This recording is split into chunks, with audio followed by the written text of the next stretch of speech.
Now, one of the reasons why I became a realtor is because of a show called House Hunters. And I really liked that show because I got to see so many different types of houses, from like Spanish style to Mediterraneans and modern, all these different amazing houses that people were buying. And I was like, you know what? I want to be a part of that. And so that's one of the reasons why I became a realtor.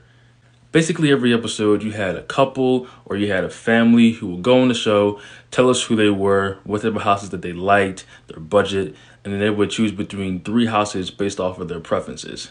And as a kid, I was like, wow, you got people buying houses for like $300,000, $1 million houses, $800,000. I was like, yo, this is crazy. Like, how are they able to afford all this? Like, it was just blowing my mind. But now that I'm a realtor, I look back at those episodes and I'm like, that's not how real estate works. And I say that because some of the jobs that the people said that they had wouldn't be able to get them a pre-approval like they were saying on the show, like $800,000 or $1 million or 500 and things of that nature. And it made me realize that it shows like House Hunters that is creating unrealistic buyer expectations to where it makes it seem like everyone can get like a $500,000 house. But in reality, that's just not the case.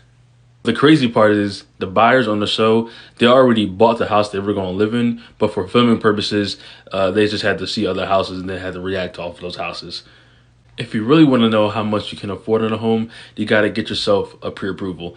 And that's basically where a lender lets you know how much you can afford on a home after he assesses your financial situation. At the end of the day, that show is for entertainment purposes. And like I said, it's one of the things that inspired me to become a realtor. But if you want to know how the home buying process works, I would have looked at that show for that advice.